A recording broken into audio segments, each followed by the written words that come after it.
بسم اللہ الرحمن الرحیم اما یتساءلون عن النبع العظیم الذی هم فیہ مختلفون کلا سیعلمون ثم کلا سیعلمون أَلَمْ نَجْعَلِ الْأَرْضَ مِهَادًا وَالْجِبَالَ أَوْتَادًا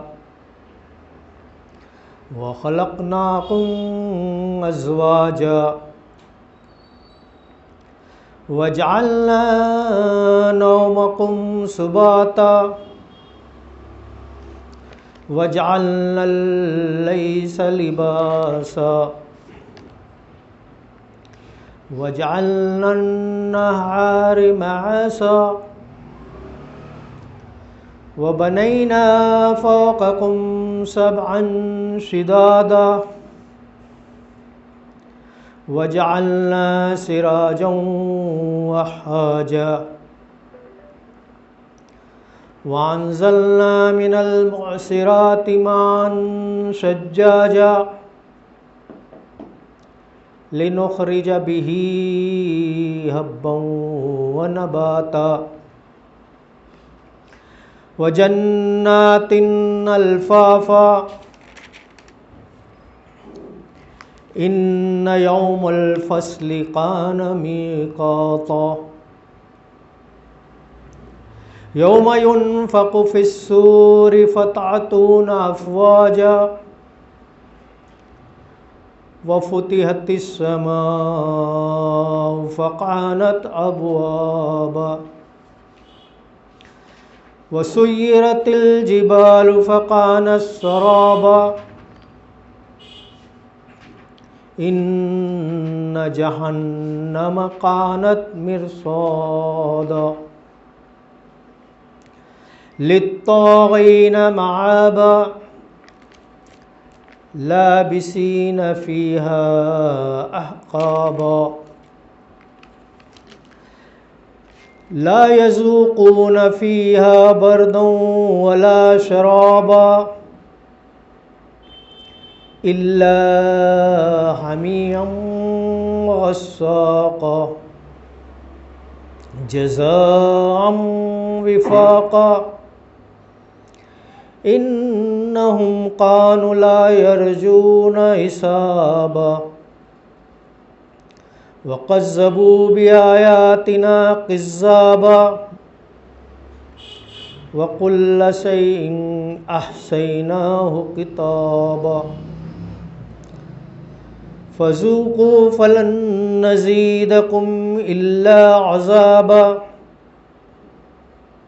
إن للمتقين مفازا حدائق وأعنابا وكواعب أترابا وكأسا دهاقا لا يسمعون فيها لغوا ولا كذابا جزاء من ربك عطاء حسابا رب السماوات والأرض وما بينهما الرحمن لا يملكون منه خطابا يوم يقوم الروح والملائكة صفا لا يتكلمون إلا من أذن له الرحمن وقال صوابا ذلك اليوم الحق فمن شاء اتخذ إلى ربه مآبا إنا أنذرناكم عذابا قريبا يوم ينظر المرء ما قدمت يداه ويقول الكافر يا ليتني كنت ترابا صدق اللہ العظیم. اعوذ باللہ من الشیطان الرجیم. میں پناہ چاہتا ہوں اللہ کی شیطان مردود کے شر سے۔ بسم اللہ الرحمن الرحیم، شروع اللہ کے نام سے جو بڑا مہربان اور نہایت رحم والا ہے۔ یہ لوگ کس چیز کے بارے میں پوچھ گچھ کر رہے ہیں؟ کیا اس بڑی خبر کے بارے میں جس کے متعلق یہ مختلف چہ منگوئیاں کرنے میں لگے ہوئے؟ ہرگز نہیں، عنقریب انہیں معلوم ہو جائے گا۔ ہاں، ہرگز نہیں، عنقریب انہیں معلوم ہو جائے گا۔ کیا یہ واقعہ نہیں ہے کہ ہم نے زمین کو فرش بنایا، پہاڑوں کو میخوں کی طرح گاڑ دیا اور تمہیں مرد اور عورتوں کے جوڑوں کی شکل میں پیدا کیا، تمہاری نیند کو باعث سکون بنایا، رات کو پردہ پوش اور دن کو معاش کا وقت بنایا، تمہارے اوپر 7 مضبوط آسمان قائم کیے اور ایک نہایت روشن اور گرم چراغ پیدا کیا، اور بادلوں سے لگاتار بارش برسائی تاکہ اس کے ذریعے سے غلہ اور سبزی اور گھنے باغ اگے۔ بے شک فیصلے کا دن مقرر ہے، جس روز سور میں پھونک مار دی جائے گی تو تم فوج در فوج نکل آؤ گے، اور آسمان کھول دیا جائے گا حتیٰ کہ وہ دروازے ہی دروازے بن کر رہ جائے گا۔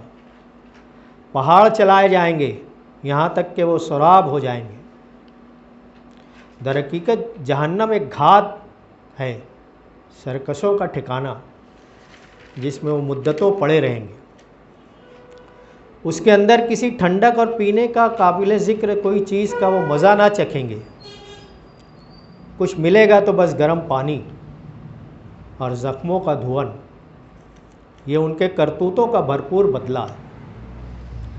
وہ کسی حساب کی توقع نہ رکھتے تھے، وہ ہماری آیات کو بالکل جھٹلا دیا تھا، اور حال یہ تھا کہ ہم نے ہر چیز گن گن کر رکھ لی ہے۔ اب چکھو مزہ، ہم تمہارے لیے عذاب کے سوا کسی چیز میں ہرگز اضافہ نہ کریں گے۔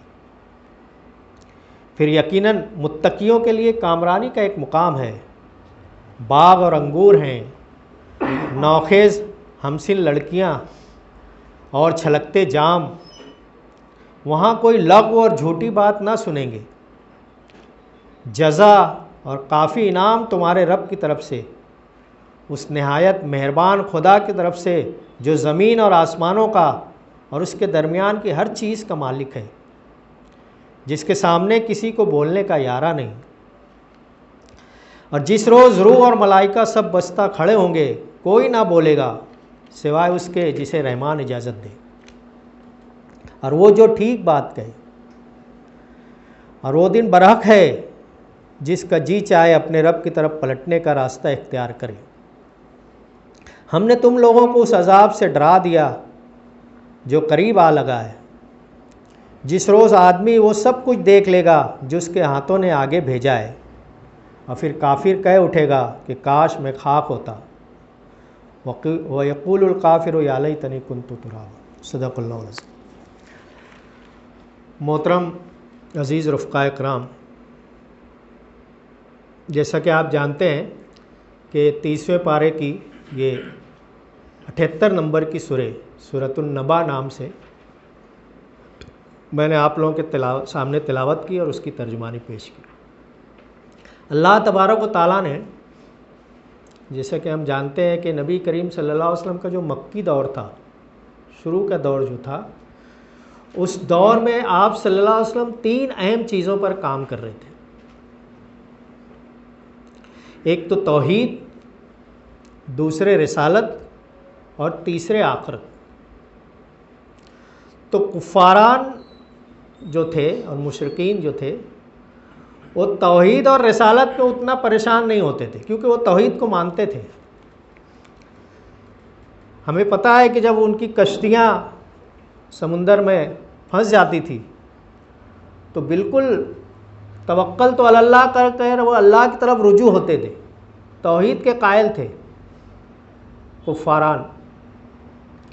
اور آپ صلی اللہ علیہ وسلم کی جو نبوت سے پہلے کی زندگی جو تھی، وہ پوری کی پوری ان لوگوں کے سامنے تھی، جس کا وہ انکار کر ہی نہیں سکتے تھے۔ اس لیے آپ صلی اللہ علیہ وسلم نے جب توحید اور رسالت کی بات کی تو جب تک تو ان کے سامنے کوئی مسئلہ نہیں تھا۔ مطلب یہ ہے کہ وہ توحید کے بھی کچھ حد تک چاہے زبانی انکار کرتے تھے بہت ساری چیزوں کا، توحید رسالت کا، لیکن وہ دل سے یہ دونوں چیزیں مانتے تھے۔ سب سے زیادہ ان کو تکلیف ہوتی تھی تیسری چیز کی، جو اللہ کے رسول صلی اللہ علیہ وسلم ان کے سامنے پیش کرتے تھے کہ بھئی جو ہے قیامت آنے والی، آخرت برپا ہونے والی۔ تو وہ مختلف چوراہوں پر بیٹھ کے مذاق اڑایا کرتے تھے اور الگ الگ چہ منگولیاں کرتے تھے، مطلب ڈسکشن کرتے تھے کہ دیکھو یہ عجیب بات کہہ رہے ہیں کہ اتنے ہمارے باپ دادا اور کتنے سارے لوگ جو اب تک کے پیدا ہوئے تھے اور مر گئے، یہ کہہ رہے ہیں کہ پھر لوگ زندہ ہوں گے اور ایک وقت ایک قیامت اور آخرت برپا ہونے والی۔ اس طرح کی چہ منگولیاں اور مذاق اڑایا کرتے تھے، ہڈی لے کر کہا کرتے تھے کہ یہ جب ہم بوسیدہ ہو جائیں گے تو کون ہمیں پھر دوبارہ زندہ کرے گا، دیکھو تمہارا صاحب جو ہے اس طرح کی کچھ باتیں کہہ رہے ہیں۔ تو تیسری جو اہم چیز تھی، اس اہم چیز قیامت اور آخرت کے تصور کو نبی کریم صلی اللہ علیہ وسلم نے مکی دور میں توحید اور رسالت کے بعد آخرت برپا ہونے والی ہے، قیامت آنے والی ہے، اس پر زور دیا اور اس پر تربیت کی، کیونکہ ساری زندگی کا انسانوں کے اچھے عمل اور برے عمل کرنے کا دار و مدار اسی چیز پر ہے کہ مرنے کے بعد اسے ایک زندگی ملنے والی ہے، آخرت آنے والی ہے، قیامت برپا ہونے والی ہے۔ پہلی آیت اما یتساءلون عن النبأ العظیم، اس میں جو دوسری آیت کا لفظ ہے نبا، نبا کے معنی ہوتا ہے خبر۔ مولانا زید ایوبی صاحب ابھی ان کا جلدی انتقال ہوا، اللہ تعالیٰ ان کو مغفرت کرے، ان کی کروٹ کروٹ جنت نصیب کرے۔ اس سورہ کا جب درس دیا کرتے تھے تو نبأ العظیم سب سے بڑی خبر پر جو ایک اہم بات کہا کرتے تھے، یعنی اللہ تبارک و تعالیٰ کہہ رہا ہے کہ ہم دن بھر بہت ساری خبروں کے منتظر رہتے ہیں، بہت ساری خبریں سنتے ہیں، ٹی وی پر، اخبارات کے ذریعے، دوستوں کے ذریعے سنتے ہیں کہ یہ خبر وہ خبر، یہاں کی خبر وہاں کی خبر، مختلف خبریں۔ لیکن اس دوسری آیت نے کہا عن النبأ العظیم، دنیا کے انسانوں کے لیے اگر کوئی سب سے بڑی خبر ہو سکتی ہے، سب سے بڑی نیوز ہو سکتی ہے، تو وہ نیوز کیا ہو سکتی ہے کہ قیامت برپا ہونے والی، آخرت آنے والی ہے۔ یعنی انسان کو ہر وقت اپنے سامنے اس کا یہ استحضار اس کو رہے کہ میرے لیے اگر کوئی سب سے بڑی خبر یہ ہے کہ مجھے مرنا ہے اور مرنے کے بعد قیامت برپا ہونے والی ہے، آخرت ہے، مجھے جواب دہ ہونا ہے، اس سے بڑی اس کے لیے دنیا میں کوئی خبر ہی نہیں ہے۔ نبأ العظیم اس کو کہا گیا۔ اور جو ہی نبی کریم صلی اللہ علیہ وسلم نے یہ باتیں ان کے سامنے رکھی تو یہ اس کا چوک چوراہوں پر مذاق اڑایا کرتے تھے، جیسا کہ پہلی آیت میں کہا گیا اما یتساءلون عن النبأ العظیم الذی هم فیہ مختلفون۔ الگ الگ ان کے سامنے جو ہے عقیدے تھے، جس میں پہلا ایک عقیدہ عیسائیوں کا تھا کہ جو ہے موت تو ہونی ہے اور اس کے بعد کی زندگی جو ہے وہ جسمانی نہیں رہے گی، وہ روحانی رہے گی۔ اس طرح کے مختلف ان کے عقیدے تھے۔ پھر ایک فرقہ ایسا تھا کہ وہ گمان یقین کے ساتھ نہیں، ہاں ہو سکتا ہے قیامت آئے بھی، ہو سکتا نہ بھی آئے، اس طرح کے لوگ بھی وہاں پر موجود تھے۔ اور ایک تو اس طرح کا تھا کہ بس دنیا ہے، بس یہ سوچتا تھا کہ دیکھو اب یہ نئے صاحب ایک نئی چیز لائیں کہ مرنے کے بعد جب ہم یہ ہڈی لے کر آتے تھے اور بتاتے تھے کہ اب بوسیدہ ہو جائے گی تو کون ہے ان کو زندہ کرے گا، یہ کہہ رہے ہیں کہ قیامت آنے والی، آخرت آنے والی، اور اس خبر کو نبأ العظیم کہہ رہے ہیں کہ یہ بہت بڑی خبر ہے۔ انسان کی زندگی کی ساری اچھائی اور برائی کا دار و مدار اسی خبر پر ہے کہ اسے حساب دینا ہے، اسے مرنے کے بعد۔ اگر یہ اعتقاد نہ ہو، یہ عقیدہ نہ ہو، یہ بات اگر انسان کے ذہن میں نہ ہو کہ مرنے کے بعد جا کے مجھے حساب دینا ہے، تو ظاہر سی بات ہے کہ اس کی زندگی کا کوئی مقصد ہی نہیں رہے گا، جیسے کہ اس وقت بھی تھے۔ پھر کچھ دہریے قسم کے تھے کہ بس یوں ہی زندگی وجود میں آ گئی ہے، ایام اس طرح گردش کر رہے ہیں اور کچھ ہونے والا نہیں ہے، بس یہ زندگی ختم. اور سورہ یاسین میں جیسا کہ کہا گیا کہ وہ پوچھا کرتے تھے کہ ایسا یہ ہڈیاں جو بوسیدہ ہونے والی ہیں تو پھر ہم زندہ، تو اس طرح وہ چہمگوئیاں کرتے تھے، مختلف باتیں کہا کرتے تھے چوک چوراہوں پر بیٹھ کے. جب آپ صلی اللہ علیہ وسلم نے تیسری جو سب سے اہم عقیدہ ہے توحید رسالت، اور اس کے بعد آخرت کی جب خبر دی کہ اے لوگو خبردار ہو جاؤ کہ قیامت برپا ہونے والی ہے، آخرت کا دن آنے والا ہے، تمہیں ایک ایک چیز کا جواب دہ ہونا ہے. وَمَن يَعْمَلْ مِثْقَالَ ذَرَّةٍ خَيْرًا يَرَهُ وَمَن يَعْمَلْ مِثْقَالَ ذَرَّةٍ شَرًّا يَرَهُ. ذرہ برابر، ذرے کی دیکھتے ہیں آپ کیا کوئی حیثیت ہے؟ جس نے ذرہ برابر نیکی کی ہوگی وہ اس کو دکھا دیا جائے گا، وہ اس کے سامنے لے آیا جائے گا.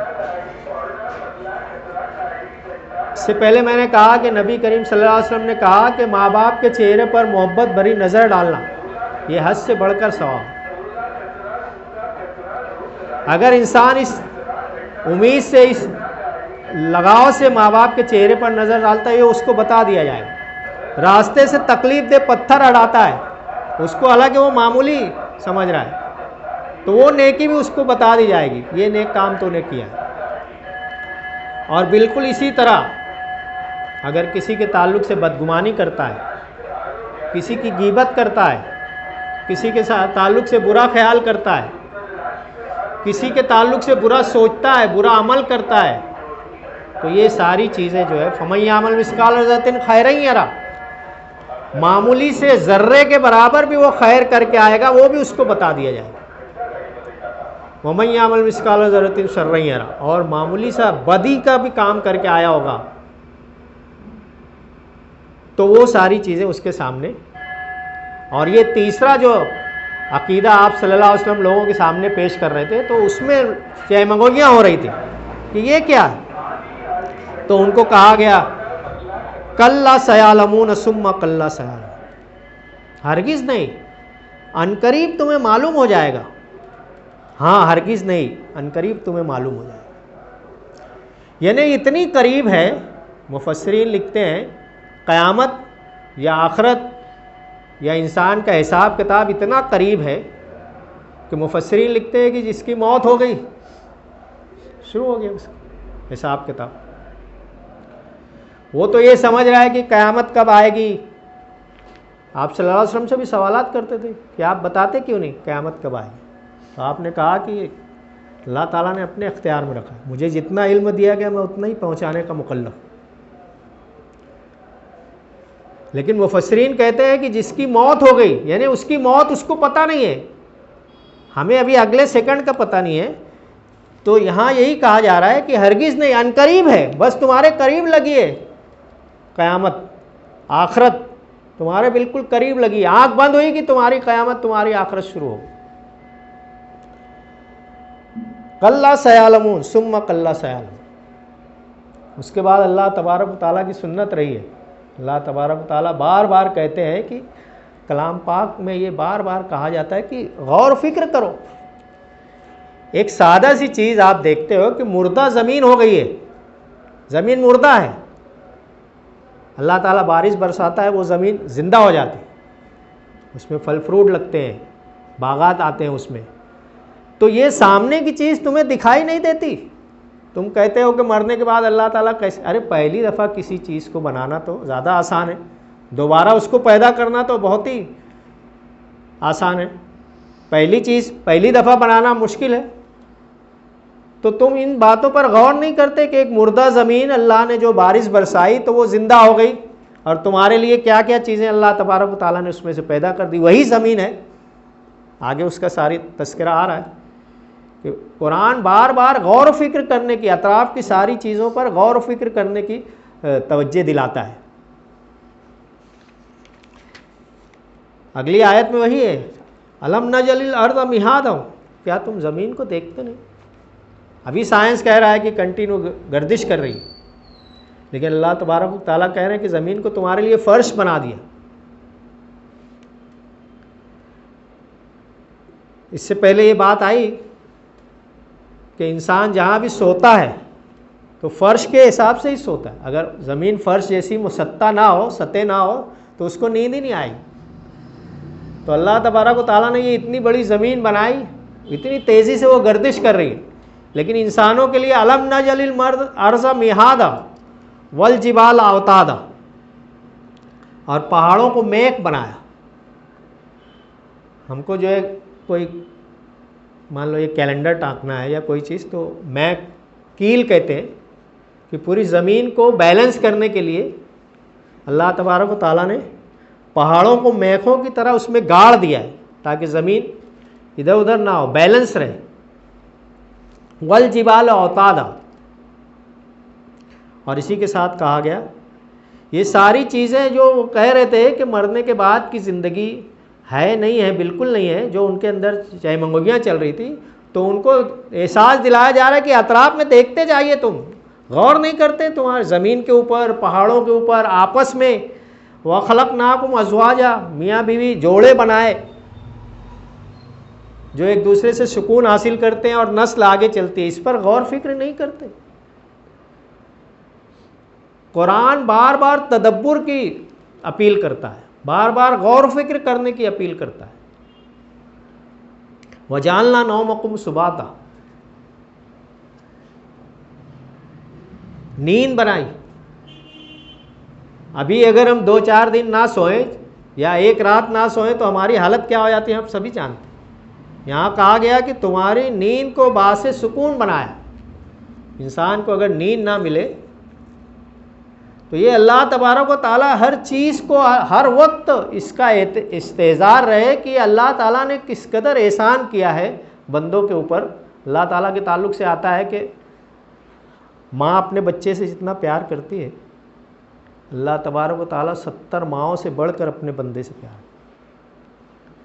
اور ان کو کہا جا رہا ہے کہ اللہ تبارک و تعالیٰ نے انسانوں کو دنیا میں پیدا کر کے یوں ہی چھوڑ نہیں دیا، بلکہ مرنے تک کی زندگی کے لیے زندگی کس طرح گزارنا ہے وہ نسخہ کیمیا بھی آپ صلی اللہ علیہ وسلم کے ذریعے بھیج دیا. اور صرف کتابی شکل میں نہیں بلکہ آپ صلی اللہ علیہ وسلم نے پریکٹیکل کر کے پورا بتا دیا. حضرت عائشہ رضی اللہ تعالیٰ عنہ سے کسی نے پوچھا کہ آپ صلی اللہ علیہ وسلم کے اخلاق کے تعلق سے پوچھا تھا. آپ نے کہا کیا تم قرآن نہیں پڑھتے؟ آپ صلی اللہ علیہ وسلم چلتا پھرتا قرآن. تو ان کی چینگ مغویے کے بعد اللہ تبارک و تعالیٰ کی طرف سے کہا جا رہا ہے کہ غور کرو زمین پر، پہاڑوں پر، آپس کے جوڑوں پر، نیند پر. اور اسی طرح وجعلنا اللیل لباسا، رات کو لباس بنایا.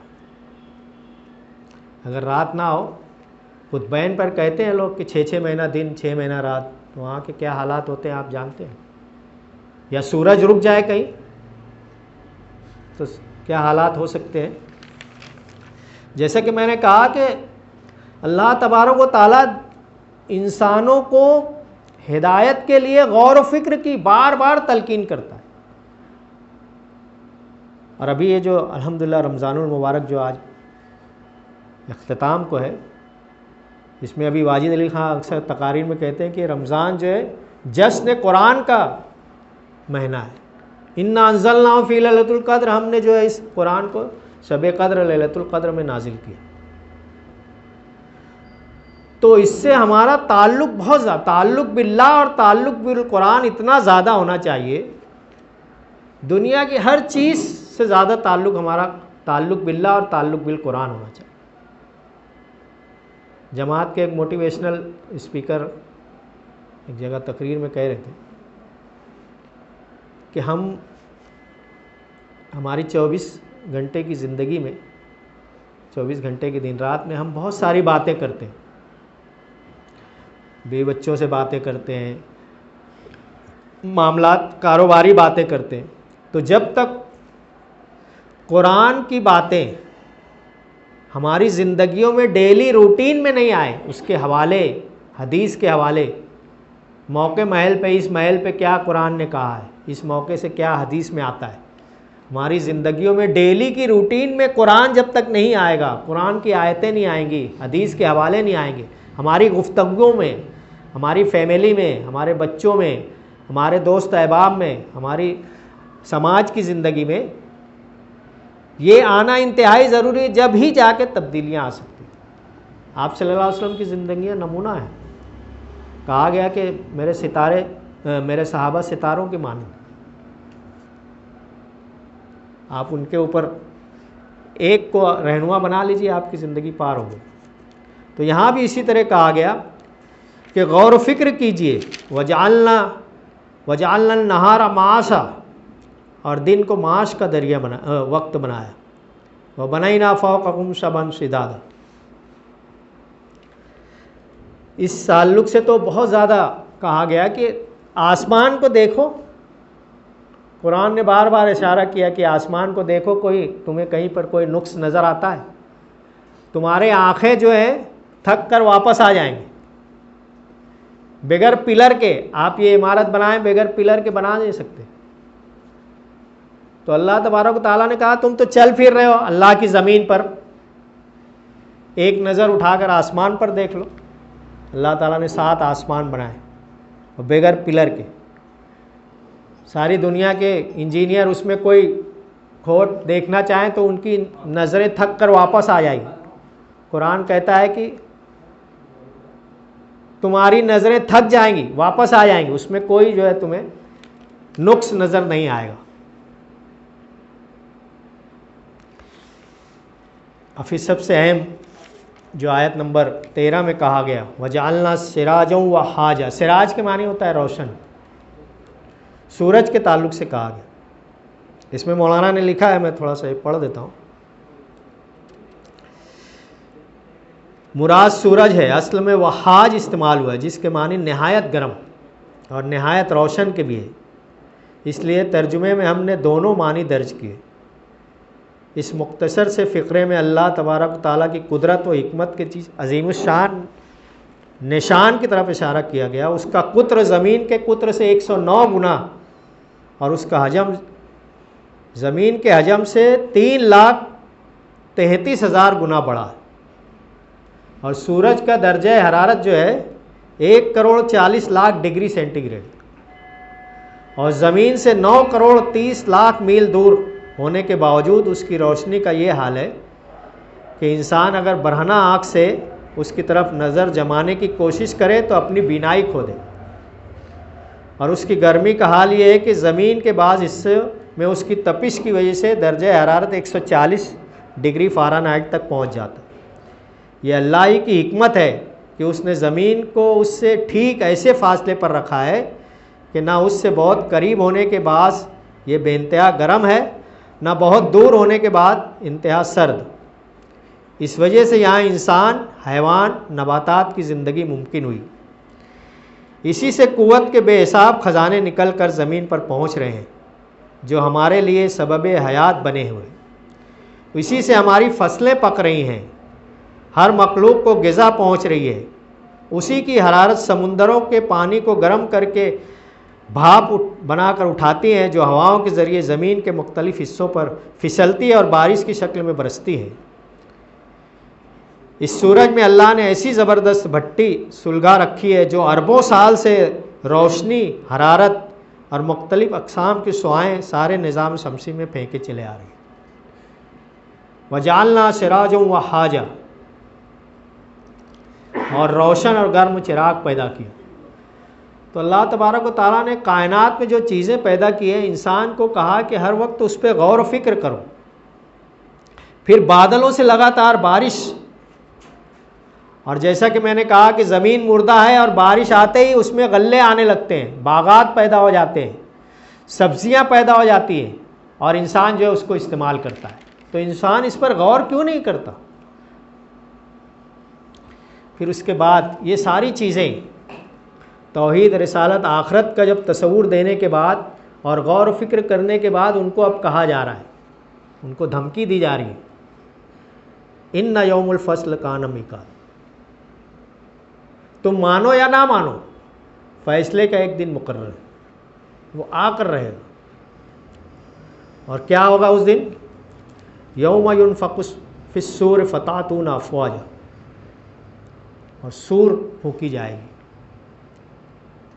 تم فوج در فوج نکل آؤ گے، آسمان کھول دیا جائے گا جو پورا دروازے بن جائے گا، پہاڑ چلائے جائیں گے یہاں تک کہ پہاڑ سراب کے جیسا ہو جائے گا۔ مختلف مقامات پر اور روئی کی دھنکی جو ہے، گادی بناتے ہیں تو روئی جو پٹکتے ہیں تو وہ دھنکی، اس طرح پہاڑوں کا یہ حال ہو جائے گا۔ یا سراب، صحرا میں جو ہے انسان پریشان ہوتا ہے، اس کو دور سے کہیں پانی نظر آتا ہے، وہاں قریب جاتا ہے، اس کو سراب کہتے ہیں۔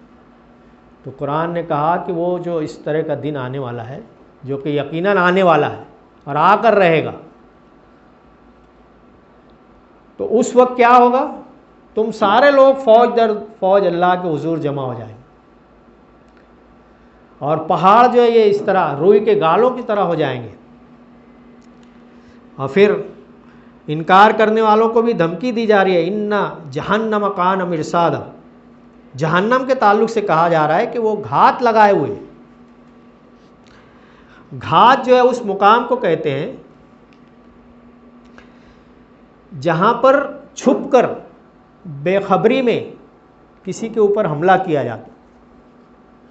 تو جہنم کے تعلق سے بھی کہا جا رہا ہے کہ دنیا میں تم یہ موج مزہ جو کر رہے ہو، اچھل کود کر رہے ہو، ہنسی مذاق کر رہے ہو کہ کچھ نہیں، دنیا کی زندگی ہے اور ہوگی تو ایسی ہوگی، جسمانی طور سے نہیں ہوگی، روحانی طور، الگ الگ جو مختلف باتیں تم مچائے ہوئے ہو، تو یہ ساری چیزیں جو تم کر رہے ہو، جہنم تم پر گھات لگائے ہوئے ہے۔ گھات اس جگہ کو کہتے ہیں جہاں سے حملہ کرنے کے لیے چھپ کر حملہ کیا جاتا ہے اور اچانک جو ہے حملہ کیا جاتا ہے۔ مولانا نے لکھا کہ شکار کو پھانسنے کے لیے بے خبری کی حالت میں چھپ کر جو حملہ کیا جاتا ہے۔ تو جہنم کے تعلق سے بھی کہا گیا ان جہنم کان مرصادا، در حقیقت جہنم ایک گھات ہے، چھپ کر حملہ کرنے والی ہے۔ کس کے لیے؟ للطاغین مہابا لابسین فیہا عقابا، یہ سرکشوں کا ٹھکانہ ہے جس میں وہ مدتوں پڑے رہیں گے۔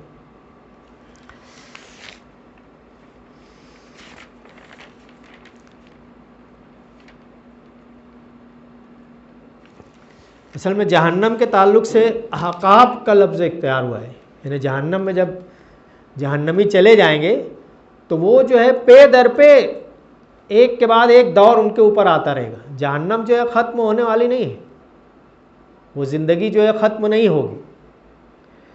یہاں سے دو مخصوص لوگوں کا تذکرہ کیا گیا ہے، یعنی دنیا میں حق ہے اور باطل ہے۔ یہ تذکرہ اس لیے کیا گیا کہ دیکھو تمہارا ٹھکانہ کیا ہے، اگر تم جو ان ساری چیزوں کو، رسول صلی اللہ علیہ وسلم کو ٹھکرا رہے ہو، قیامت کو ٹھکرا رہے ہو، تو تمہارا ٹھکانہ کیا ہونے والا ہے۔ تو یہاں دو گروہ کر کے جہنمیوں کا تذکرہ کیا گیا اور اس کے بعد جو اچھے اعمال کرنے والے ہیں ان کا تذکرہ کیا گیا۔ تو جہنمیوں کے تذکرے میں کہا گیا کہ وہ تو مدتوں اس میں پڑے رہیں گے اور ان کو اس جگہ ٹھنڈک اور پینے کے قابل کسی چیز کا مزہ نہ پائیں گے، گرم پانی ملے گا، زخموں کا دھون ملے گا، اور یہ سارا چیز جو ہے ان کے کرتوتوں کا بدلہ ہوگا۔ اور یہ کسی حساب کی توقع نہ رکھتے تھے اور ہماری آیات کو جھٹلا دیا کرتے تھے۔ حال یہ ہے کہ ہم نے ہر چیز گن گن کر رکھ لی۔ ایک طرح سے ان کو دھمکی بھی ہے کہ ہر چیز، جیسے کہ میں نے کہا کہ قرآن کہہ رہا ہے کہ ذرہ برابر نیکی بھی بتائی جائے گی اور ذرہ برابر بدی بھی بتا دی جائے گی، ہر چیز گن کر رکھی جا رہی۔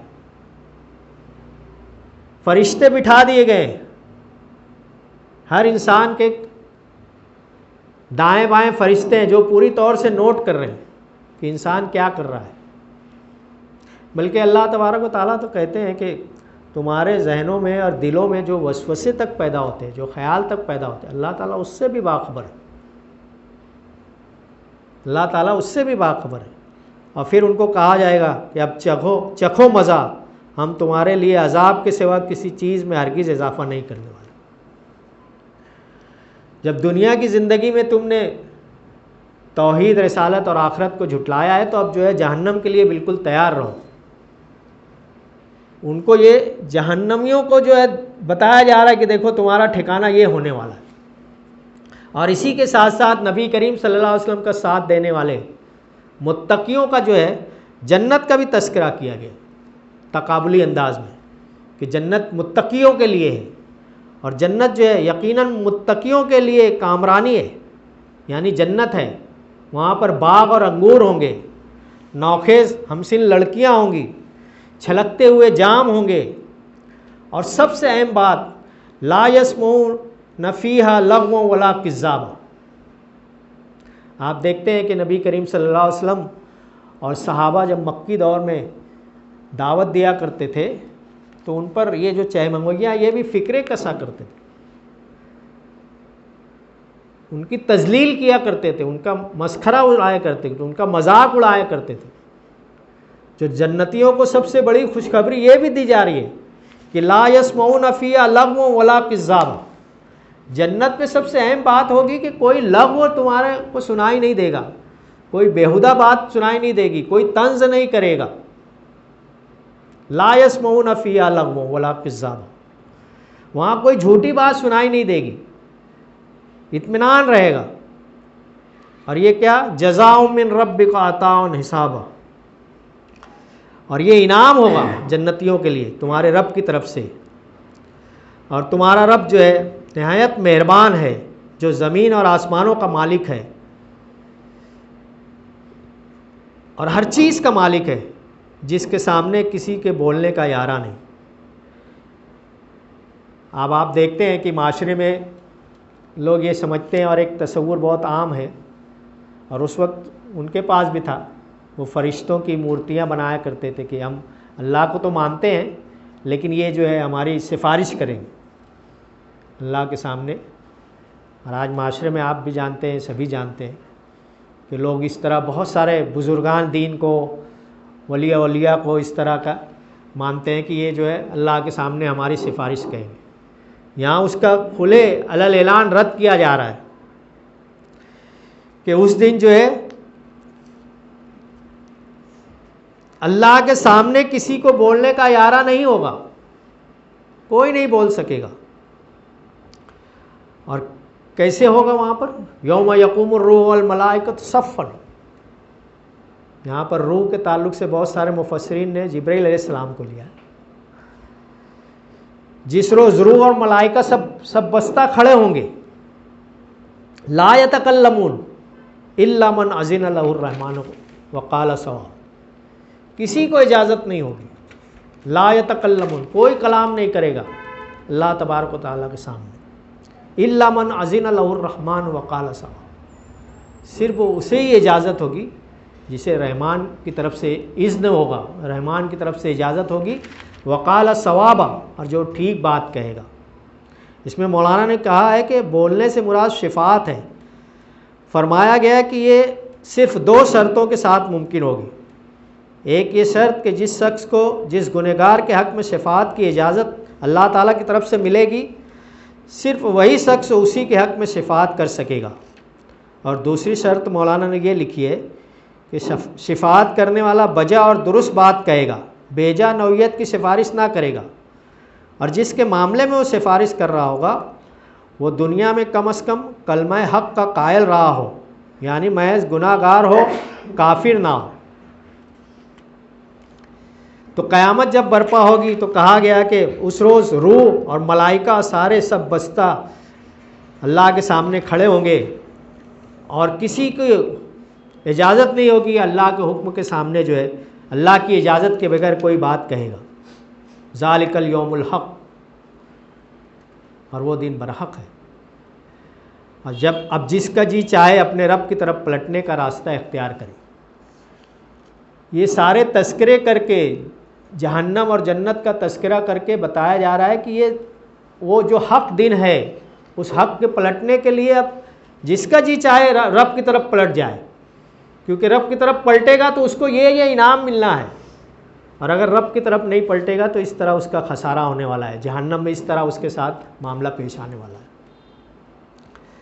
انا انذرناکم عذابا قریب، یہ بار بار کہا جاتا ہے، قیامت کا دن بہت قریب ہے۔ لوگ سمجھتے ہیں کہ ابھی قیامت آنا باقی ہے، قیامت کا دن بہت قریب ہے۔ ہم نے تم لوگوں کو اس عذاب سے ڈرا دیا جو بہت قریب آ لگا، جس روز آدمی وہ سب کچھ دیکھ لے گا جو اس کے ہاتھوں اس نے آگے بھیجا ہے۔ اور پھر سب سے بڑی بات، وَيَقُولُ الْكَافِرُ يَا لَيْتَنِي كُنتُ تُرَابًا، اور کافر جو ہے حسرت ملے گا اور کہے گا کہ کاش کہ میں، اس دن جب وہ دیکھے گا تو اس کا جملہ قرآن نے کوٹ کیا، وَيَقُولُ الْكَافِرُ يَا لَيْتَنِي كُنتُ تُرَابًا، کافر کہے گا کاش کہ میں مٹی ہی ہوتا، کاش کہ میں مٹی ہوتا۔ اس کا جملہ جو ہے کلام پاک میں یہاں کوٹ کیا گیا، یعنی اس کو یہ حسرت ہوگی کہ کاش میں دنیا میں کچھ کر کے آیا ہوتا۔ تو اللہ تبارک و تعالیٰ نے اس سورہ نبا میں آخرت کے تصور کو اجاگر کرنے کے لیے بار بار غور و فکر کرنے کا اطراف کی چیزوں پر، پھر جہنمیوں کا انجام اور پھر جنتیوں کا بدلہ، ان کے انعامات، اور پھر آخرت میں پھر کہا گیا کہ قیامت بہت قریب ہے، بس ان قریب آ لگی ہے۔ اب جو بھی انسان جس طرح کا عمل کرے گا، اور کافر کا ایک جملہ یہاں کوٹ کیا گیا کہ کافر کو یہ حسرت ہوگی اور وہ کہے گا کہ کاش کہ میں مٹی ہوتا اور میرا یہ جو انجام ہو رہا ہے میں اس سے بچ گیا ہوتا۔ تو اللہ تبارک و تعالیٰ سے دعا ہے کہ پارہ ہم کی جو صورتیں ہیں جس میں آخرت کے تصور، مرنے کے بعد کی زندگی، کس طرح قیامت برپا ہوگی، اس چیزوں کو زیادہ ہائی لائٹ کیا گیا ہے۔ ہمیں چاہیے کہ ہم بار بار نہ صرف ہم پڑھیں اپنی فیملی میں، اور جہاں تک ہو سکے ہم لوگوں تک پہنچانے کی کوشش کریں۔ اللہ تبارک و تعالیٰ سے دعا ہے کہ نہ صرف مجھے بلکہ ہم سب کو کلام پاک سے تعلق مضبوط کرنے، اسے بار بار پڑھنے اور اس کو سمجھنے کی توفیق عطا فرمائے۔ وآخر دعوانا ان الحمد للہ۔